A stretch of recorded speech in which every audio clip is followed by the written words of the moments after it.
menanggapi beberapa pertanyaan yang sudah disampaikan, ada beberapa yang kami akan coba jawab terkait dengan pertanyaan tersebut dari Pak Niko, terutama yang awal, terkait dengan data penghasilan yang ada. Itu memang bisa disampaikan bahwa kami saat ini sudah memiliki 8 juta kreator, kemudian ada 21 juta juga seller yang ada di dalam platform e-commerce, di mana itu kemudian juga menggerakkan banyak sekali perputaran ekonomi di dalamnya. Dan dari 8 juta kreator, 63% juga sudah mendapatkan penghasilan lebih dari minimum wage atau UMR, dan untuk secara e-commerce juga banyak sekali UMKM yang sudah terbantu. Terkait dengan data penghasilannya mungkin itu yang dapat kami sampaikan saat ini. Kemudian terkait judi online sendiri, judi online menjadi salah satu prioritas utama kami dalam panduan komunitas, Pak, di mana di dalam panduan komunitas kami melarang hal terkait dengan judi maupun hal-hal yang berkaitan dengan judi. Jadi judi online menjadi salah satu yang paling dilarang di dalam panduan komunitas kami. Jadi 100% itu dilarang.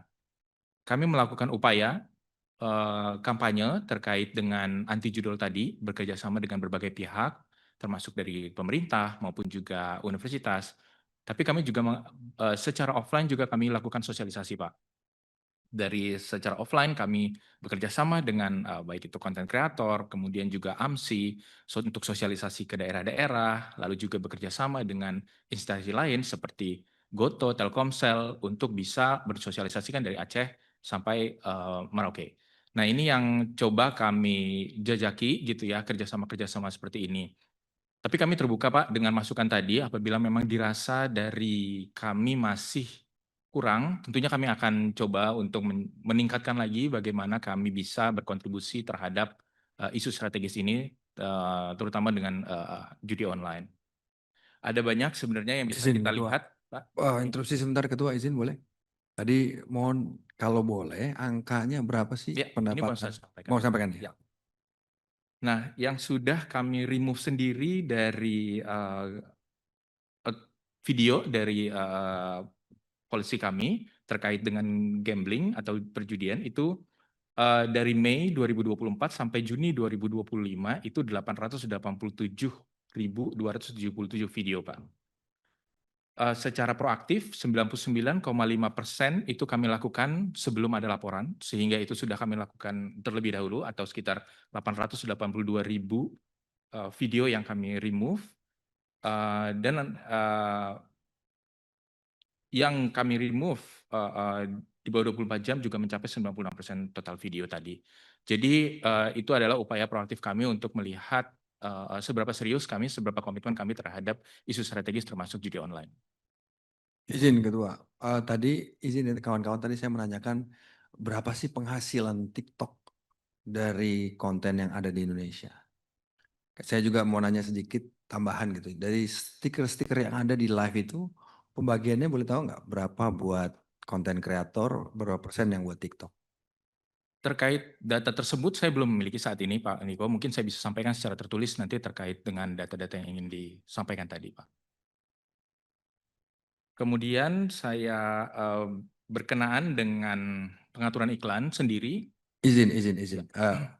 Gini, kita maunya kan kita terbuka supaya kita juga tahu, maksudnya masyarakat juga perlu tahu bahwa pengaturan ini sebenarnya maunya ada di tengah. Sekali lagi ini buat merah putih. Kita nggak mau apa mencampuri kok TikTok mau dapat berapa, ya kan? Itu kan hebat-hebatnya pengusaha untuk bisa mendapatkan penghasilan mereka. Tapi tadi kan sudah disampaikan 7 triliun sekian yang sudah di-create oleh konten kreator yang ada di Indonesia.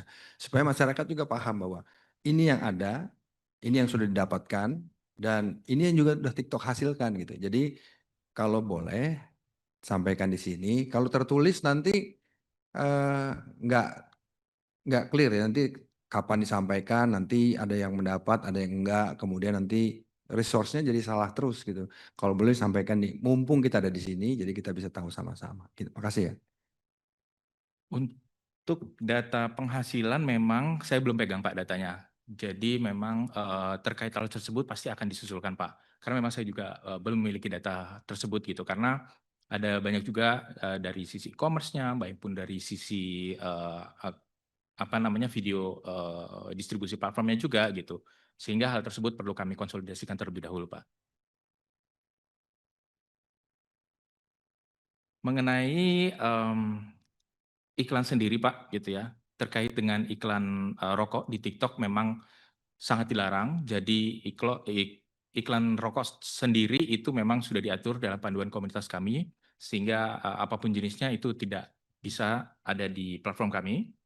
Kemudian juga bagaimana kami bekerja sama dengan Komdigi, itu ada dari Permen Kominfo 5 2020 tersebut atau turunan dari Undang-Undang ITE, kami bisa melihat bahwa yang ditindaklanjuti oleh platform itu ada berbagai laporan dari baik dari masyarakat, kementerian atau lembaga, aparat penegak hukum maupun dari lembaga peradilan. Jadi yang masuk dari Komdigi itu tentunya akan kami tindaklanjuti dengan serius. Beberapa contoh mungkin yang bisa sampaikan, satu itu ada dari apa namanya Saman, itu kami dapat permintaan untuk menurunkan akun judi online dan itu sudah kami lakukan.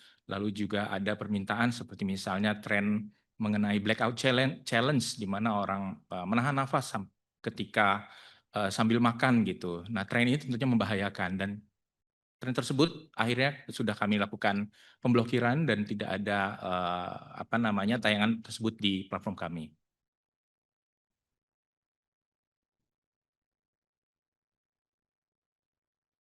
Baik, kemudian mungkin menjawab pertanyaan dari Bu Amelia.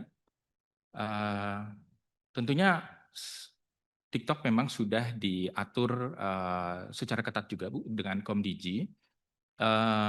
Namun memang kita masih sangat terbuka untuk berdialog atau berdiskusi apabila memang dirasa perlu ada aturan lanjutan gitu ya, atau aturan lainnya yang memang untuk membuat ekosistem seperti TikTok atau platform UGC atau user generated content ini bisa diatur dengan lebih baik lagi. Kita bersedia untuk diatur, namun memang seperti rekomendasi yang tadi disampaikan, sarana aturan tersebut sebaiknya terpisah dengan penyiaran. Adapun konten-konten lokal yang memang kami juga melihat apa ya viral dan kemudian bisa membawa budaya kita menjadi lebih dikenal di dunia internasional. Pacu Jalur itu salah satunya, Bu. Di mana Pacu Jalur juga viral di TikTok. Lalu kemudian juga ada Pandawara Group di mana sekelompok anak muda yang juga membersihkan sungai gitu ya. Dan akhirnya membentuk komunitas di seluruh Indonesia untuk bersama-sama membentuk sungai. Dan akhirnya pekerjaannya sendiri bisa direcognize di negara lain atau Denmark. Pimpinan, melalui pimpinan. Ya. Silakan. Saya ingin menanggapi Pak sedikit Pak. Tadi kan ketika saya menyampaikan tanggapan saya kan saya menggambarkan sebuah urgency atau kegentingan saat ini terkait konten ini Pak. Jadi di DPR ini Pak dalam proses legislasi membuat undang-undang itu tidak gampang. Jalannya panjang sekali untuk bisa masuk ke prolegnas gitu ya. Jadi ada situasi yang urgent, sementara kebutuhan untuk regulasi ini mendesak sifatnya, gitu ya. Jadi kenapa kita come up dengan ini harus jalan bersama, undang-undang penyiaran dengan konten ini, gitu ya? Karena tadi, gitu. Nanti kita atur, kan bisa diatur di PP, bisa diatur di Permen, atau bisa diatur nanti secara rigid mekanismenya, gitu loh Pak. Tapi in the whole package gitu. Jadi kita setuju sih idealnya dipisah. Tetapi kan kita ada sesuatu yang memang situasi menurut kami yang urgent gitu ya, ya disatukan saja karena kembali lagi ke definisinya tadi, segala sesuatu yang dipublis, segala sesuatu yang disiar itu kan masuk ke dalam terminologi atau definisi penyiaran itu. Ini aja beda, satu melalui internet, satu melalui transmisi gitu, caranya aja yang berbeda, tapi definisi siarnya itu sama gitu. Gitu pimpinan, terima kasih.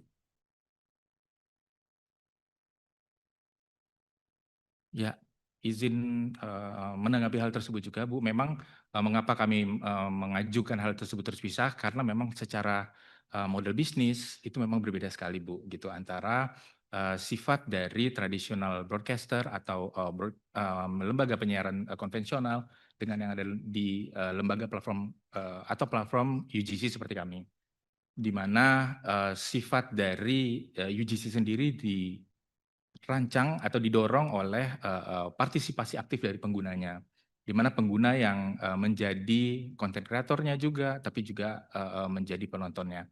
Nah, mungkin berbeda dengan lembaga penyiaran konvensional gitu, di mana mereka yang bisa memproduksi, lalu kemudian juga mengedit sehingga tayangan tersebut bisa dikurasi lebih lanjut. Nah, ini yang mungkin kami cuma meminta apakah memang aturan ini jadinya tidak tumpang tindih gitu, Bu, terhadap model bisnis yang ada seperti platform UGC seperti kami. Baik, kemudian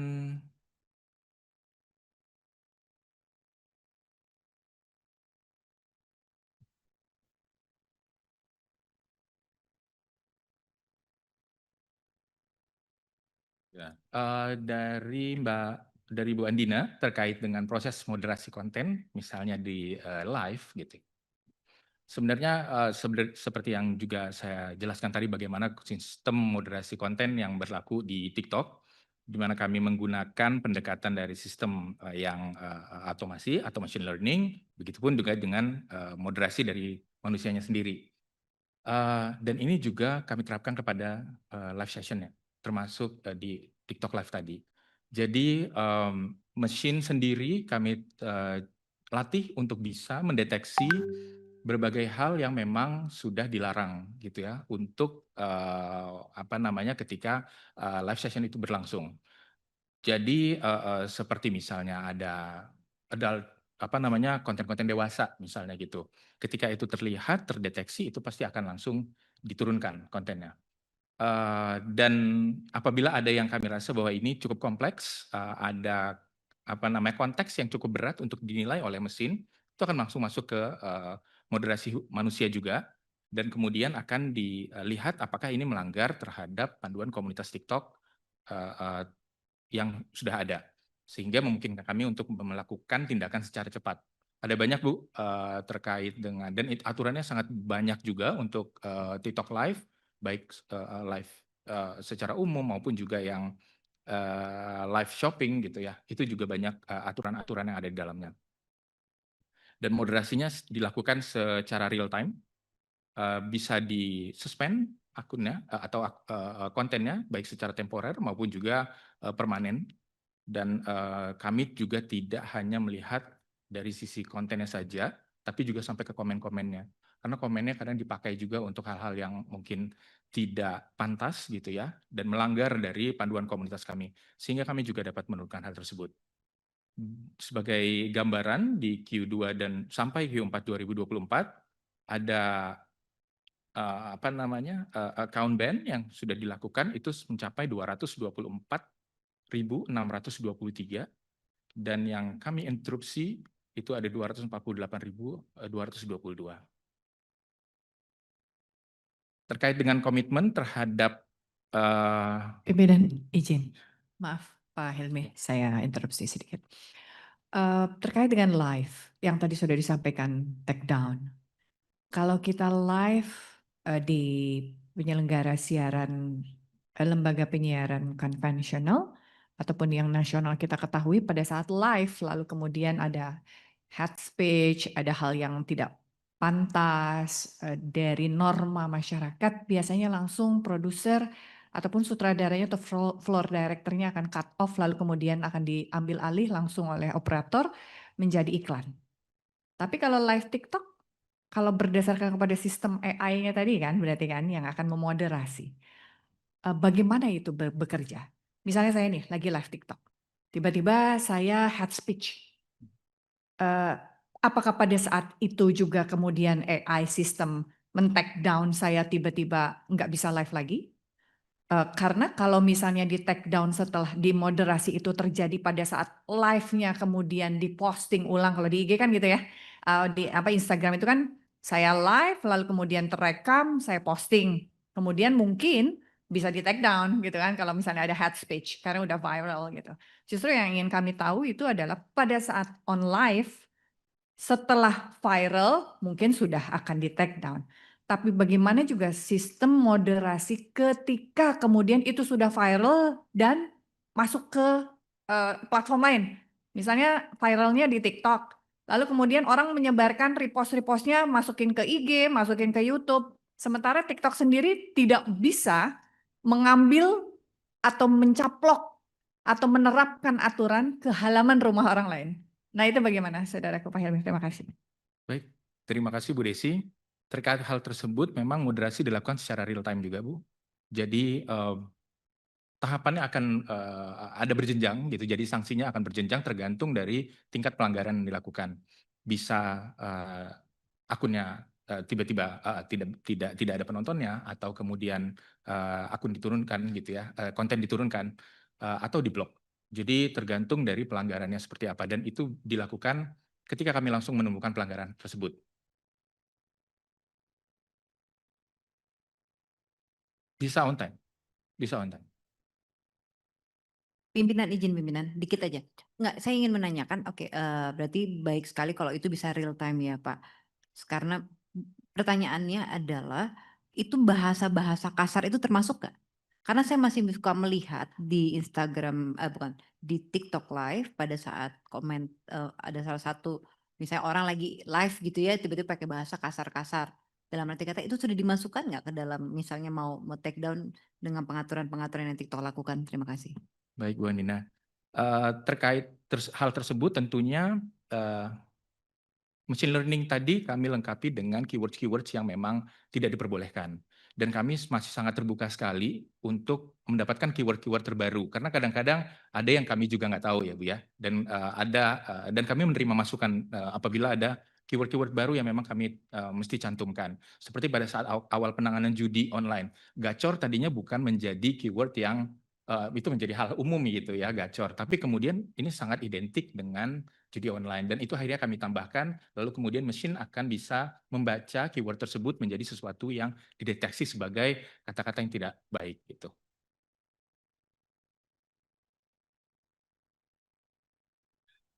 Baik, terkait dengan bagaimana kami berkomitmen untuk terhadap perlindungan anak di sosial media, kami memiliki aturan yang sangat ketat terkait hal tersebut, di mana untuk membuka akun di TikTok itu harus 14 tahun ke atas. Jadi tidak bisa di bawah 14 tahun untuk melakukan hal tersebut. Lalu kami juga menerapkan ada berbagai hal fitur-fitur yang tidak available untuk anak-anak di bawah 18 tahun. Jadi ada seperti fitur direct message, kemudian live itu tidak diperbolehkan, dan kami juga memiliki screen time untuk membantu mereka, mengingatkan mereka ketika sudah sudah habis sudah cukup waktunya untuk berada di platform kami. Lalu kemudian juga kami memiliki family pairing yang terus kami galakan untuk bisa membantu orang tua ikut mengontrol bagaimana akun dari anaknya itu berinteraksi. Bisa mengatur mengenai konten-konten yang didapatkan, kemudian juga komen-komen yang diperbolehkan siapa saja, itu ada dalam fitur dari family pairing tadi. Kemudian kami terkait dengan aduan, kami juga memiliki tombol yang bisa langsung dilaporkan ketika konten tersebut memang dianggap melanggar. Jadi bisa di press, kemudian akan keluar tombol report yang bisa langsung dilaporkan. Dan kami sangat serius untuk melakukan hal tersebut gitu ya. Aduan-aduan tersebut pasti akan langsung ditindaklanjuti. Izin pimpinan sedikit. Itu kalau kita pengaduan, misalnya ada penipuan kan kalau pencet sama aja report gitu kan, report and spam itu kan prosesnya panjang tuh, mesin lagi dan lain-lain. Maksudnya yang kita inginkan adalah sebagai perlindungan dari pemakai digital platform ini, gimana kita bisa langsung bisa laporkan gitu, dengan ditanggap dengan cepat dan tegas dengan keadaan. Banyak sekali memang yang penipuan dari TikTok lah, dari YouTube dan bukan YouTube nggak, dari Instagram gitu. Nah ini yang kita inginkan bahwa ada hotline yang bisa langsung misalnya apa hotline nomor telepon yang bisa kita hubungi gitu kan. Kalau report kan kita tunggu. Kemarin saya contoh sedikit dari Instagram karena ada yang memakai foto saya terus di repost dengan kata-kata kasar, nanti saya kasih tahu ke Pak Berni. Saya cuma report. Habis itu kan tunggu lagi di review lagi, panjang lagi, nanti saya ada buktinya Pak. Nah itu, seperti itu Pak contohnya, terima kasih. Baik Bu, memang fitur ini sebenarnya juga kami buat semudah mungkin agar bisa langsung diadukan, dan memang aduan penipuan itu ada juga misalnya untuk e-commerce gitu akan tersendiri juga. Jadi ada tergantung dari modelnya seperti apa Bu. Tapi untuk secara konten kami memang saat ini menyediakan layanan aduan tersebut.